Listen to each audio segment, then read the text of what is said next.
नमस्कार दोस्तों, मैं सागर आपके अपने YouTube channel study for goals में आपका स्वागत करता हूं। जैसा कि आप थंबनेल में देख रहे होंगे, लेट्स क्रैक जेपीएससी पीटी 2021 और हम इस पेपर में पेपर 2 झारखंड समान ज्ञान को देखेंगे, जिसमें झारखंड का इतिहास और झारखंड के बारे में आपको विस्तार से जानकारी होनी चाहिए। इसलिए यह पेपर 2 बड़ा ही इम्पोर्टेंट रोल रहता है झारखंड समान ज्ञान की जानकारी के लिए। तो अगर आप सिलेबस को देखोगे तो जनरल स्टडीज़ पेपर 2 जैसा सर्कुलर जारी हुआ, जैसा आप विज्ञापन देखे होंगे, तो उसमें सिलेबस जो दिया गया है, इस पत्र में 100 बहु वैकल्पिक प्रश्न रहेंगे, ऑब्जेक्टिव टाइप प्रश्न रहेंगे और प्रत्येक प्रश्न के लिए कितने हैं, 2 अंक निर्धारित किए गए हैं और सभी प्रश्नों का उत्तर देना अनिवार्य होगा। तो आप देखोगे झारखंड का इतिहास की बात करते हैं तो मुंडा शासन व्यवस्था, नागवंशी शासन व्यवस्था, पढ़ा पंचायत शासन व्यवस्था, मांझी परगना शासन व्यवस्था, मुंडा मानकी पास शासन व्यवस्था, इस तरह के बहुत सारे झारखंड के इतिहास के बारे में आपको जानना है। और झारखंड का सांस्कृतिक कैसा है, आर्थिक स्थिति कैसी है, झारखंड के नदियाँ, पहाड़, झरने, सारे चीज़ के बारे में आपको से प्रश्न इसमें पूछे जाएंगे। तो आपको क्या करना है, मैं जो सीरीज चला रहा हूँ, इस सीरीज में हमारे साथ जुड़े रहना है। और आज जो हमारा टॉपिक है वह पहला टॉपिक है मुंडा शासन व्यवस्था, जिससे क्या एक प्रश्न आएंगे, लेकिन आपको एक एक प्रश्न प्री के लिए बड़े इंपॉर्टेंट होते हैं। और देखिएगा, जो झारखंड का इतिहास है उससे 8 प्रश्न, 8 दूनी 16 प्रश्न बढ़ेंगे। तो झारखंड का इतिहास के बारे में हमें प्रत्येक विषय वस्तु पर विस्तार से आपके लिए वीडियो बनाकर लाऊंगा। आप अगर जिस बुक में पढ़ रहे हैं उससे तो पढ़ना है ही है, साथ में ही साथ आपको क्या करना है, हमारे साथ स्टडी फॉर गोल के साथ मुंडा शासन व्यवस्था के वीडियो को भी देखना है। और इसमें हमने क्या किया है कि जो प्रीवियस ईयर के क्वेश्चन पूछे जाते हैं, जो भी एग्जाम में आए हैं, उनको भी मैंने इसमें शामिल किया है, ताकि आपका थोड़ा क्या हो, ध्यान बना रहे कि इस तरह के प्रश्न पूछे जाते हैं। तो आपको हमारे साथ बने रहना है। तो चलिए देर नहीं करते हैं और हम लोग आगे बढ़ते हैं। थोड़ा वीडियो अगर लंबा भी हो तो आपको धैर्य रखकर कीप पेशेंस रखना है और वीडियो के साथ अंत तक बने रखना है और अंत तक देखना है, ताकि छोटी छोटी बारीकियों को आप देखेंगे, पूरे मुंडा शासन व्यवस्था को बड़े ही आसान भाषा में जानने और समझने का मौका मिलेगा। और मैं बड़े आसान तरीके से आसान भाषा में समझाने का प्रयास करूंगा। तो आपको ये वीडियो बड़ा अच्छा लगेगा। तो सबसे पहले हम लोग आते हैं कि झारखंड में आकर बसने वाली सबसे पहली जनजाति कौन थी, तो मुंडा जनजाति थी। अगर झारखंड में बसने की बात की जाए, अगर कोई जनजाति के बारे में आपसे पूछा जाए, तो आपको सबसे पहले बताना है कि मुंडा जनजाति है। अब देखिए यहाँ पे पिक्चर में मुंडा जनजाति की एक महिला का फोटो लगाया गया है। अब मुंडा झारखंड के क्या है, झारखंड के मूल निवासी नहीं है, ये यहाँ आकर बसे हैं। अगर प्रश्न बहुत सारे, अगर आप जेपीएससी में अगर प्रश्न को देखोगे तो प्रश्न पूछने के तरीके अलग हैं, प्रश्नों से प्रश्न बन बन करके आते हैं। तो अगर आपका कॉन्सेप्ट क्लियर होगा हर टॉपिक में, और जब आप ऑब्जेक्टिव टाइप के क्वेश्चन को प्रीवियस ईयर सॉल्व करोगे, आप जो भी पुस्तक से पढ़ रहे हो, तो अगर आपकी एक समझ बनी हुई रहेगी तो आपके कोई भी प्रश्न नहीं छूटेंगे। तो मुंडा झारखंड के मूल निवासी ने, वे यहाँ आकर बसे हैं। और इतिहासकारों ने 3 विचारधाराएँ मुंडाओं के यहाँ आने और बसने के बताए हैं। 3 विचारधाराएं हैं। पहली विचारधारा यह बोलती है कि यह तिब्बत से आए हैं, मतलब मुंडा जो भी अगर झारखंड में आए हैं तो कहाँ से आए, तिब्बत से आए। देखिए झारखंड की बात हम करें कि झारखंड में आए, मतलब झारखंड अभी की बात नहीं, ये ईसा मसीह के जन्म से पूर्व की बातें करता है। मतलब झारखंड तो अभी तो 20 साल बने हुए, लेकिन झारखंड का बात हो रहा है, क्योंकि झारखंड के इतिहास के बारे में जानना, इसलिए बार बार झारखंड आ रहा है। तो आपको ये सब समझना है कि झारखंड के इतिहास के बारे में बात हो जा रहा है, तो यानी कि झारखंड बना है तो ही है, लेकिन सबसे पहले हजारों साल पहले इसके इतिहास में क्या क्या घटनाएं घटे, कौन कौन से वीर पुरुष आए, कैसे आए, कौन सी कल्चर, कौन सी व्यवस्था यहाँ पे बनी हुई थी, कैसी व्यवस्थाएं चलती आ रही थी, इन सब के बारे में आपको विस्तार से जेपीएससी के एग्जाम के प्रिपरेशन के दौरान आपको ध्यान रखना पड़ते हैं। तो यह पहली विचारधारा यह बोलती है कि यह तिब्बत से आए हैं। दूसरी विचारधारा यह बोलती है कि यह दक्षिण पश्चिम इंडिया से आए हैं, यानी महाराष्ट्र, गोवा, गुजरात से। दक्षिण पश्चिम इंडिया के कहने का मतलब हो गया कहाँ से, महाराष्ट्र, गोवा, गुजरात, यहाँ जहाँ से आर्यों का प्रभाव अधिक हो गया था, तो झारखंड में आकर शरण लेनी पड़ी। तीसरी विचारधारा यह बोलती है कि यह दक्षिण पूर्व से आए हैं, यानी आंध्र प्रदेश, उड़ीसा से। तो दोनों तीनों तरह की हम लोगों ने बात कर लिया। और झारखंड में रहने वाले असुर से इन्हें युद्ध करना पड़ा। यानी आप देखोगे तीसरी विचारधारा यह बोल रही कि दक्षिण पूर्व से आए थे मुंडा, और आंध्र प्रदेश दक्षिण पूर्व कहाँ है, कहने का मतलब मैंने उदाहरण दे दिया आंध्र प्रदेश उड़ीसा। और यहाँ जब आए थे तो उसमें कौन थे, यहाँ पे असुर से, तो उन्हें युद्ध करना पड़ा और उनको हराया, तब जाकर इनको यहाँ पे स्थान मिला। मुंडाओं के सरदार का नाम ऋषा मुंडा था। अगर सबसे पहले अगर हम बात करें तो मुंडाओं के सरदार का क्या नाम था, ऋषा मुंडा नाम था। जो मुंडाओं का पलायन जब हो रहा था तब उन्होंने एक देश की कल्पना की थी जिसका नाम सोना लेकन दिसुम, सोने की तरह देश की कल्पना की थी। यानी ऋषा मुंडा ने सोना लेकन दिसुम, जैसे देश की कल्पना की जो सोने की तरह देश हो, ऐसा कल्पना किया था, जिसे सुनहला देश भी कहा जाता है। प्रश्न पूछ सकते सोना लेकन दिसुम किसने लाया था, तो ऋषा मुंडा। ऋषा मुंडा कौन थे, मुंडाओं के सरदार थे। और जब पलायन हो रहा था, अन्य राज्य से लोग झारखंड में आ रहे थे, तो ऋषा मुंडा जी का बड़ा ही इंपॉर्टेंट रोल रहा था। सुनहला देश के नाम से भी जाना जाता है। ऋषा मुंडा पहले ऐसे व्यक्ति थे जिनके प्रयास से झारखंड राज्य निर्माण और शासन व्यवस्था की शुरुआत हुई थी। जो भी शासन व्यवस्था अगर आई, मुंडा शासन व्यवस्था की बात करें तो अगर शासन व्यवस्था जैसा स्वरूप झारखंड में लाने का प्रयास किसने किया था, तो ऋषा मुंडा जी ने किया था। और उन्होंने क्या नाम दिया था, सुनहला देश नाम से जाना जाता है। अब हम लोग आगे थोड़ा बढ़ते हैं। मुंडा शासन व्यवस्था झारखंड में आ बसने वाले सबसे पुरानी जाति में एक है मुंडा जाति, तो आपको ध्यान में रखना है।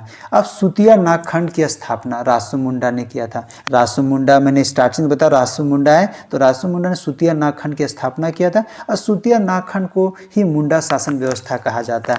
मुंडा शासन व्यवस्था को अगर अलग दूसरे नाम से जाना जाता है तो उसे क्या कहा जाता है, सुतिया नागखंड। उसी का नाम क्या है, मुंडा शासन व्यवस्था।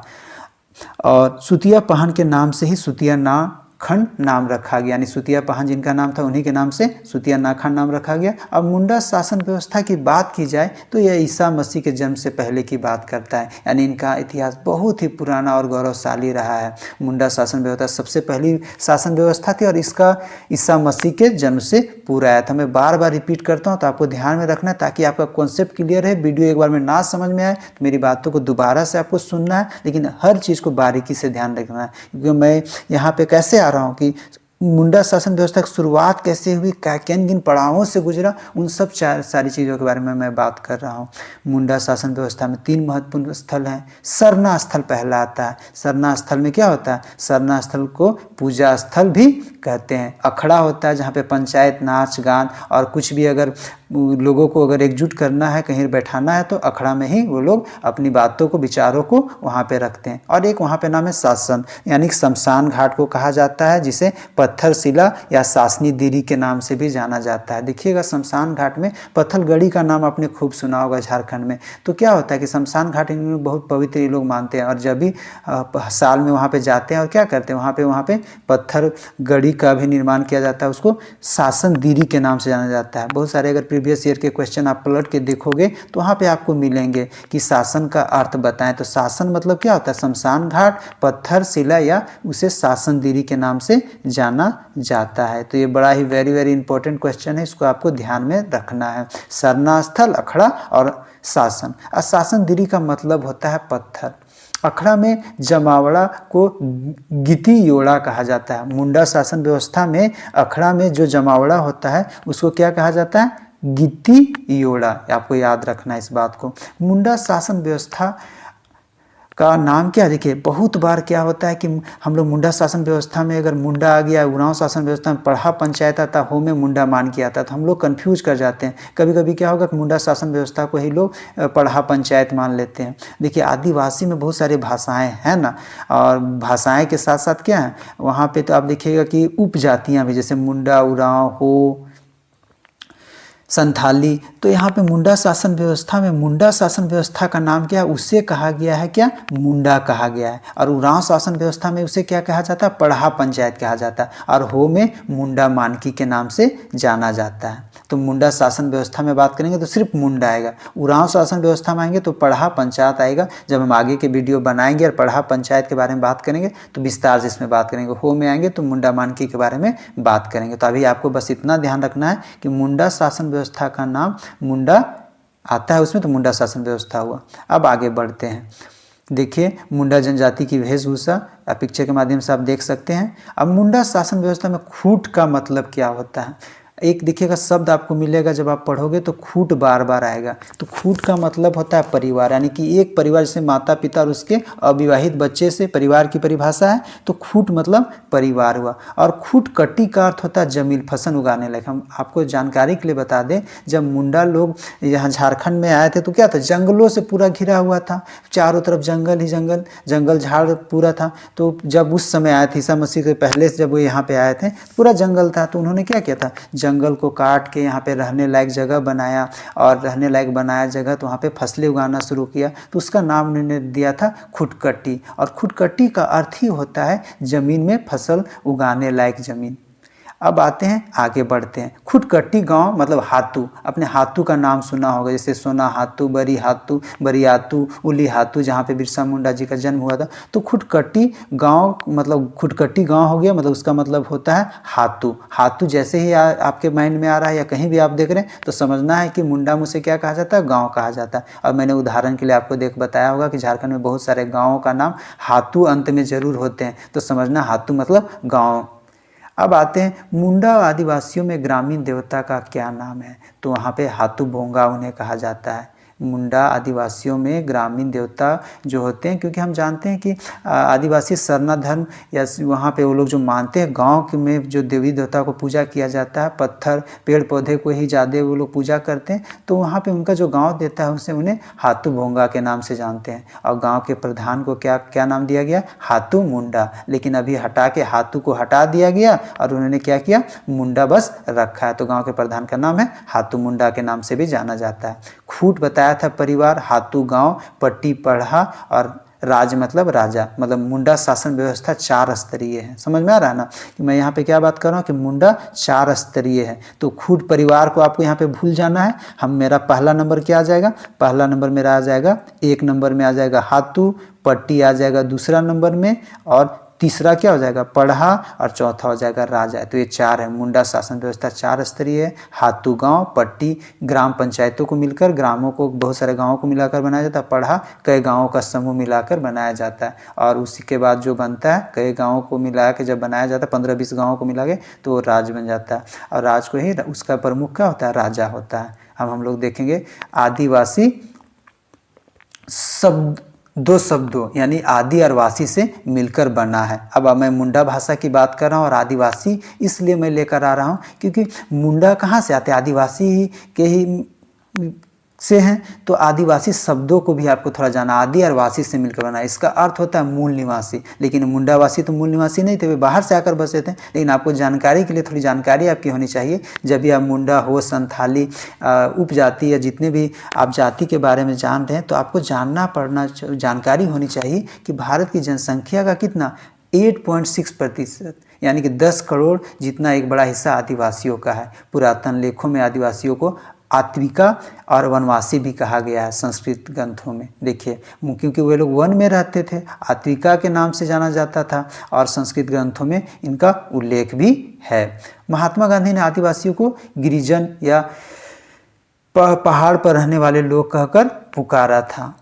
ठीक है, तो आपको इसको ध्यान में रखना है। अब भारतीय संविधान में आदिवासियों के लिए अनुसूचित जनजाति पद का भी उपयोग किया गया है। तो भारत के प्रमुख आदिवासी समुदाय में कौन कौन से आते हैं, भिलाला, धानका, गोंडा, मुंडा जिनके बारे में भी हम लोग पढ़ रहे, खड़िया, हो, बोडो, कोल, भील, कुली, फनात, सहरिया, संथाल, मीना, उरांव, लोहरा, प्रधान, बिरहोर, पारथी, हान, टाकनखार आदि। इतने लोग समुदाय हैं आदिवासियों में जिनमें हम अभी बात करें मुंडा के बारे में। और आप अगर जेपीएससी के प्रिपरेशन करें तो इन सभी जातियों के बारे में आपको कुछ ना कुछ किसी तरह के भी प्रश्न पूछे जा सकते हैं। तो अगर कहीं आपसे प्रश्न बन जाते हैं कि संथाल या पारधी के बारे में आप बताइए तो क्या, तो आप जानेंगे कि भारत के प्रमुख आदिवासियों में से में एक हैं। और मुख्य रूप से मुंडा लोग पुराना धर्म यानी आदिवासी सरना, ईसाई धर्म और हिंदू धर्म के अनुयायी होते हैं। वे एक ही ईश्वर पर विश्वास करते हैं जो सिंह बोंगा कहलाता है। अब एक ईश्वर पर विश्वास करते हैं तो क्या कहलाता है,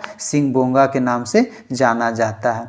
मुंडा विद्रोह की अगर बात करें जाए, अगर मुंडा शासन व्यवस्था में अगर आप आइएगा तो 1795 से लेकर 1800 ईस्वी तक में क्या हुआ था कि मुंडा विद्रोह हुआ था, और इस विद्रोह का नेतृत्व विष्णु मानकी ने किया था। और यह विद्रोह भी तमाड़ विद्रोह की तरह 1795 से लेकर 1800 ईस्वी तक चला था। मुंडा की अपनी भाषा बोली को होडो जगर कहते हैं। आपको ध्यान रखना है किसको क्या बोलते हैं, होडो जगर कहते हैं। अब प्रत्येक गांव में एक पंचायत होता है जिसका प्रधान को क्या कहा जाता है, मुंडा कहा जाता है। कई ग्राम प्रधानों को मिलाकर पट्टी बनाया जाता है जिसका प्रमुख मानकी को कहा जाता है। आपको ध्यान रखना कि कई ग्रामों को मिलाकर क्या बनाया जा रहा है, पट्टी बनाया जाता है जिसका प्रमुख को मानकी कहा जाता है। 15 से 20 गांव को मिलाकर क्या बनाया जाता है, पढ़ा बनाया जाता है जिसका मुखिया को पढ़ा राजा कहा जाता है। देखिए होता क्या है कि हम अगर शासन व्यवस्था को समझें और मुंडा शासन व्यवस्था से रिलेट करें तो आपको समझ में आएगा कि अगर घर में हमारी समस्या होती है तो हमारे पिताजी उसको ठीक करते हैं, और अगर समाज में परेशानी हो तो समाज में क्या है, हम लोग अपने वार्ड में या फिर पंचायत में बैठक करते हैं। उसी तरह यहाँ पे आप देखोगे हाथू, पट्टी, पढ़ा, फिर राज, इस तरह का प्रोसेस चला। तो ग्रामों को मिलकर पट्टी बनाया जिसका प्रमुख क्या मानकी होता है। तो आप यहाँ पे देखोगे कि मैंने ऊपर में जब हाथू बताया था तो हाथू क्या गांव हो गया, गांव के बाद वहाँ पे नहीं सुलझा तो पट्टी में गया, पट्टी में नहीं सुलझा तो पढ़ा गया, पढ़ा में नहीं सुलझा तो फिर राज जाएगा जिसको पढ़ा राजा कहा जाता है। और 15 से 20 गाँवों को मिलाकर पढ़ा बनाया जाता है जिसका मुखिया पढ़ा राजा होता है। पढ़ा राजा के 5 सहायक होते हैं। पढ़ा राजा है, अब 15-20 गाँवों का है तो सबका समस्या को तो ठीक नहीं कर पाएंगे, तो उनके 5 सहायक होते हैं। तो उनको क्या क्या नाम दिया गया, पहला नाम है दीवान, ठाकुर, कर्ता, पांडे, लाल। तो ये हैं उसके 5 सहायक। अब आगे बढ़ते हैं हम लोग। मुंडा मानकी प्रथा झारखंड के मुंडा जनजाति की एक प्रथा है जिसमें मानकी कुछ गांवों के प्रमुख को कहा जाता है, और मुंडा का अर्थ एक गांव के मुखिया से होता है। आपको एकदम इस बात को गांठ बांध लेना कि मुंडा मानकी प्रथा है, ठीक ना। और झारखंड के मुंडा जनजाति की एक प्रथा है जिसमें मानकी कुछ गाँवों के प्रमुख को कहा जाता है, सभी गाँवों के नहीं। और सबके लिए मैंने ऊपर में भी आपको बताया है कि किसको क्या कहा जाता है। अब मुंडा का अर्थ एक ही गाँव के मुखिया से होता है। गाँव में एक संदेश वाहक को नियुक्त किया जाता है जिसे डकुआ या डाकिया कहा जाता है। आप देखोगे कि पंचायती व्यवस्था या जो गांव की व्यवस्था, पहले अगर गांव में लोगों को जमावड़ा लाया जाता था, बुलाया जाता था, तो क्या लोग करते थे कि लोग ढोलक बजा रहे हैं, डुगडुगी बजा करके लोगों को बताते थे कि इस अखड़ा में इतना बजे इस समय पहुंचना है और इस समय इस बैठक की चर्चा होगी। लेकिन वो कॉन्सेप्ट अब धीरे धीरे खत्म हो गया है, और ख़त्म होने के बाद अब क्या पंचायत हो गया, लोग ग्राम सभा करते हैं, पंचायत में बैठते हैं, तो आप उनसे कनेक्ट कर सकते हैं। गाँव में एक संदेश वाहक भी नियुक्त किया जाता था जिसे डकुआ या डाकिया कहा जाता है। मुंडा मानकी व्यवस्था की बात करें तो यह कोल्हान के जनजातियों की पारंपरिक शासन व्यवस्था थी, ठीक ना। मुंडा मानकी शासन व्यवस्था में 7 प्रकार के पदाधिकारी होते थे। अब मुंडा मानकी व्यवस्था में आइएगा तो उसमें मुंडा बताएं गांव का प्रधान होता था, इससे प्रशासन लेने का अधिकार था, प्रति भूमि को बंदोबस्ती करता था। अब उसका क्या काम है मैं वो बता रहा हूँ। तो ये सब करते थे। डकुआ मुंडा का सहायक होता था। डकुआ द्वारा मुंडा गाँव वालों को बैठक की सूचना देता था, जैसे मैंने अभी ऊपर में बताया। मानकी 15 से 20 गाँवों के मुंडाओं के ऊपर एक मानकी होता था, वह पंचायतों का प्रमुख भी होता था। यह मुंडाओं से लगान वह सुनता था, और मुंडाओं के द्वारा विवादों को नहीं समझा पाने की स्थिति में विवाद को मानकी के पास भेजा जाता था। समझ में आ रहा है ना। तो इसको थोड़ा सा ध्यान से समझना। तहसीलदार यह मानकी का सहायक होता था। तहसीलदार के माध्यम से मुंडाओं से मालगुजारी को वह सुनता था। इस तरह हमने मुंडा शासन व्यवस्था को आसान भाषा में समझने का प्रयास किया है। बीच बीच में मैंने कुछ बातें भी रखा है आपको समझाने के लिए। तो अगर आपको लगता है कि नहीं समझ में आ रहा है या कहीं कुछ है, तो आपको वीडियो को आप उसको कम कर सकते हो वॉल्यूम, या फिर आप उसको धीरे धीरे सुन सकते हैं। और अगर आपको वीडियो अच्छा लग रहा है तो जो भी जेपीएससी का प्रिपरेशन कर रहे हैं, आप बहुत सारी किताबों का अध्ययन अभी कर रहे होंगे, तो आपको क्या करना, सारे चीज़ों को देखना है। और इसके साथ साथ हम जो भी वीडियो बनाकर आपको के लिए लेकर आ रहे हैं तो ये बड़ा ही गहन अध्ययन के साथ आ रहा है। अब मैं आगे कुछ प्रश्नों का सेट भी लेकर आऊँगा, किस तरह के प्रश्न आ रहे हैं, वो भी मुंडा शासन व्यवस्था से रहेगा, उसको भी आप देखोगे। अगला जो वीडियो होगा वो नागवंशी शासन व्यवस्था पे होगा, तो उसको आपको देखना है और अपने दोस्तों से भी साझा करना है। और साझा करोगे तो क्या होगा, उनकी भी जानकारी बढ़ेगी और उनको एक प्लेटफॉर्म भी मिल जाएगा कि हाँ यहाँ पे काम किया जा रहा है। आप कोई भी चैनल को फॉलो करो, बहुत सारे चैनलों को देखने की ज़रूरत नहीं, आप कहीं भी देख रहे हो कंसंट्रेट करके देखो, किताबों को आत्मसात करो और हमारे साथ जुड़े रहो। हमारा प्रयास रहेगा कि आपका पीटी में अच्छे से नंबर है और आप सारे चीज़ों को समझे जाने। तो इन्हीं सब बातों के साथ मैं सागर आप सभी को अंत तक सुनने के लिए तहे दिल से धन्यवाद देता हूं और शुभकामनाएं देता हूं कि आपकी तैयारी, आपका मोटिवेशन हमेशा बना रहे और आप अपार सफलताएं प्राप्त करें। स्वस्थ रहें, मस्त रहें, अपना और अपनों का खूब ख्याल रखें। जय हिंद, जय भारत, जय झारखंड।